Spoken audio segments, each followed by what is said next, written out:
Give y'all a little cold start.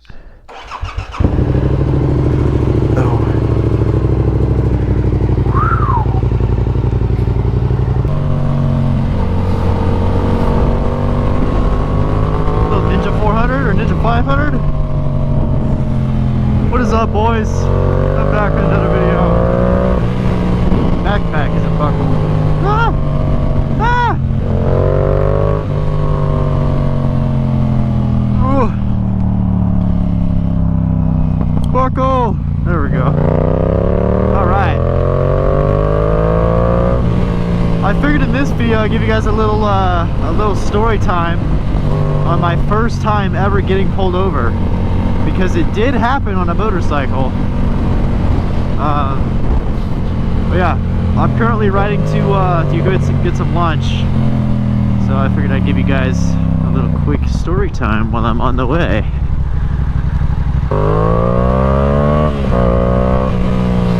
So this story starts right after my my MSF course. So I took the MSF course with my dad, who's been riding for like 50 years or something like that. Something crazy. So I took the MSF course with him because I really wanted to get into motorcycles, and he's been riding for 50 years. Not street bikes, dirt bikes, but he has ridden street bikes before. But we just recently moved to the beautiful California, which I'm in now. So we both needed to get our motorcycle license for the street. And I've always loved street riding. Cool. I've always loved street bikes, street riding and stuff like that. My dad's always loved dirt riding and the dirt. I hope you guys can't hear my music. But yeah. So basically I passed my MSF course, and my dad, gratefully, awesome. I got awesome parents. I love them to death. My dad buys me a CRF 230F dirt bike as my first bike to learn on. Because he is a firm believer in starting in the dirt, because that makes you like a better rider, which I completely agree with. But I just did not enjoy dirt riding at all. I was obsessed with street bikes. So he buys me this dirt bike, and I'd ride that thing. There's like little dirt spots behind my house, so I'd go and rip around there like after school every single day. And I just like, I don't know, I loved it obviously, but I was like just dreaming of like riding on the street, you know. I'm like, man, I can't believe I'm actually on a motorcycle riding in the dirt.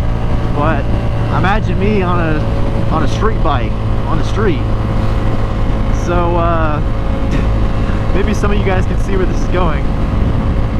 But yeah, so I'd ride in the dirt all the time, and I absolutely loved it. I was learning a ton, and I crashed a ton too, because I mean, crashing in the dirt is just like just another day, you know. You crash all the time in the dirt because there's so much like just random stuff that comes up that you gotta look out for.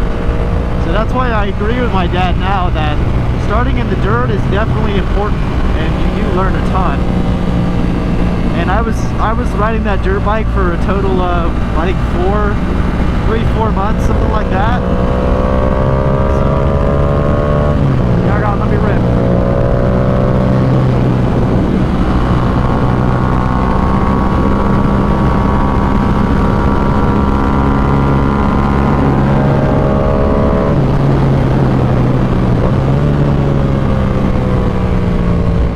Yeah, I was riding that dirt bike for about like 3 or 4 months, and I think it was about maybe like 2 months in of just riding strictly in the dirt. I was like, okay, I want to like go out in the street and explore other like little dirt spots, because I mean the spot behind my house only goes so far.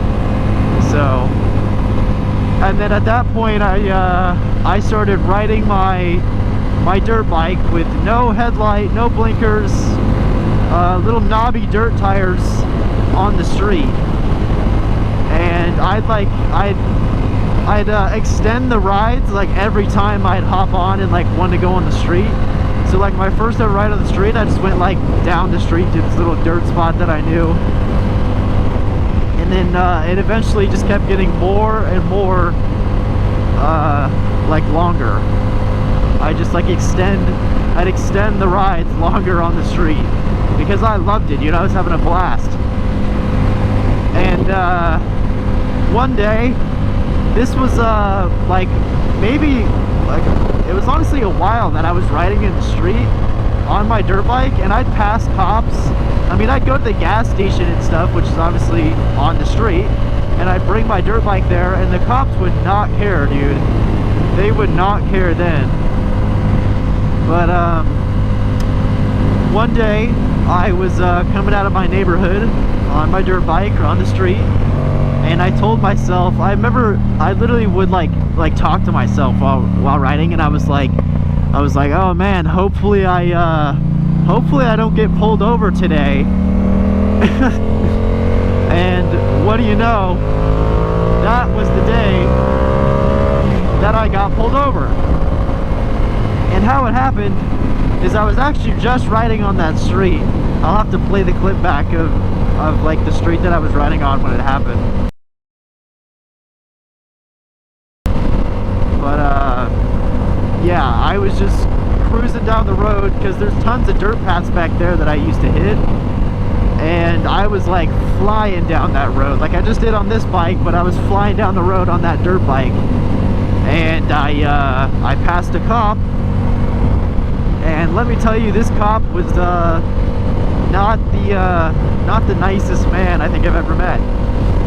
He was pissed, and he pulled out right in front of me, like right in front of me, to where I had to like slam on my little non-ABS dirt bike brakes, and I bet lots of people, when I tell this story, they ask me if I was like nervous, and honestly I wasn't. I don't know why, because I literally get nervous for like everything other than that. I was like completely fine. I was locked in. So I slammed on my brakes, did like a perfect emergency stop, and I was like, oh god, this is the time it finally happened. So obviously I stopped. I pull over to the side of it because his truck is like right in front of my bike. So I kind of like back up a bit and pull to the side, and then he jumps out his car, and he's like, take your helmet off or something like that. He's like, give me the keys.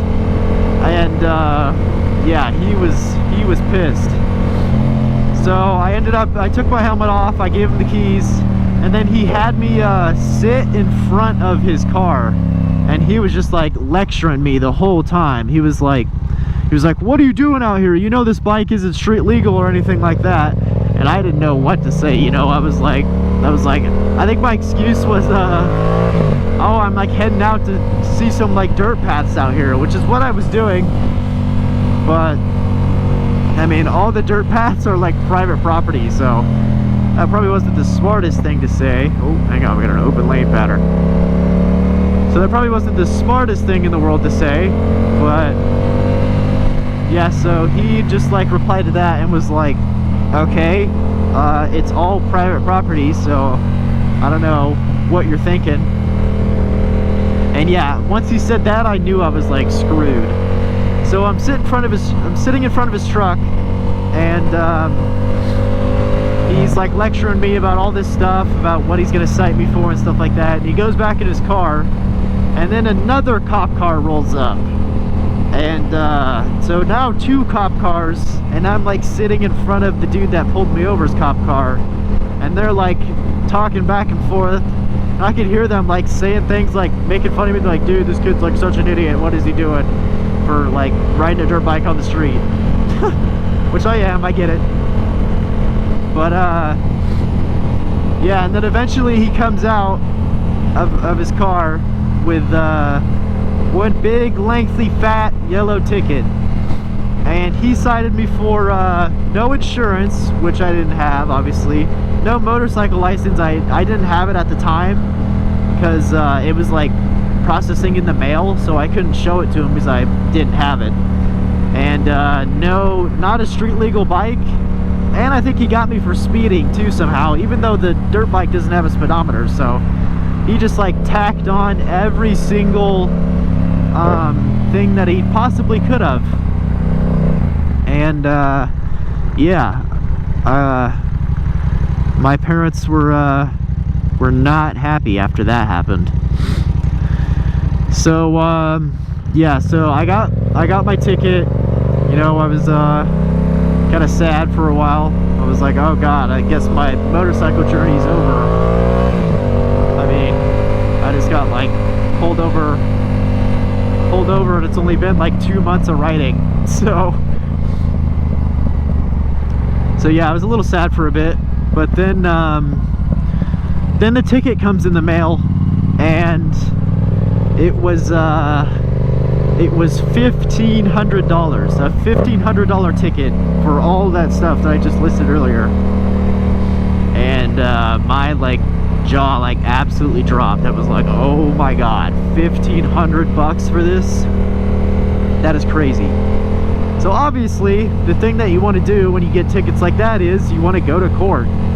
And that is exactly what I did, and thank god I did that, because pretty much I could have proved that like once I got my motorcycle license, I could have just like proved that I have it, and that'll get that dismissed. And then obviously I have car insurance, but you can't insure a dirt bike, so I didn't have insurance on the dirt bike, but I had car insurance, and I am like an insured driver, so I could show that, and that will maybe help it get reduced. So that was the plan going into my court date. And to sum the story up, I was super nervous in court to talk in front of the judge. But I listed all these things, and I handed him my insurance, my driving insurance. Check out this Cybertruck. Changes colors when you look at it. It's funny. But yeah, so I handed him my like driver's insurance, and I handed him my now motorcycle license that I have. And is this person gonna pull out in front of me? And yeah, my motorcycle license that I had at the time. And I just kind of like apologized, you know. I was like, I mean, I'm being stupid. And the judge ended up dropping my ticket from $1,500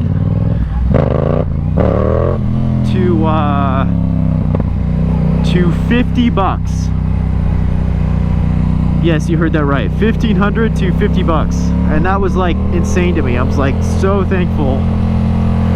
No way that just happened. That just like saved my life.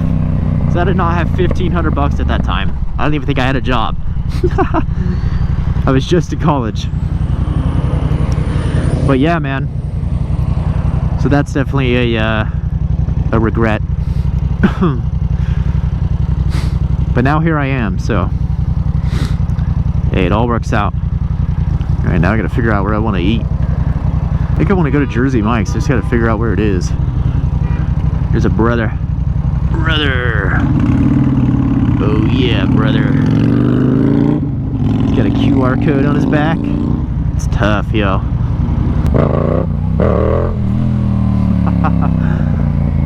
Man, this bike's so fun, just popping the front end up a little bit.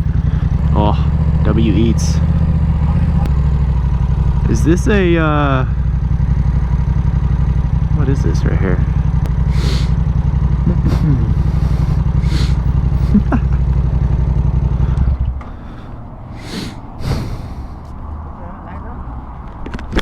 What's that? Oh, no, sorry, man. Oh, we back, boys. The food has been acquired. Food has been acquired. Now it's time to go home and show you all the eats. This is the eats, boys. Boys, that's gonna do it for today's video. I hope you guys enjoyed. I really do appreciate all the support on my past videos. It really means a lot. I mean, I think I've gained like a ton of subscribers from when I started. I think I started doing this like a month ago now or something. But yeah, man, I just really appreciate all the support, and I hope you guys keep enjoying the videos, because I'm gonna keep making them.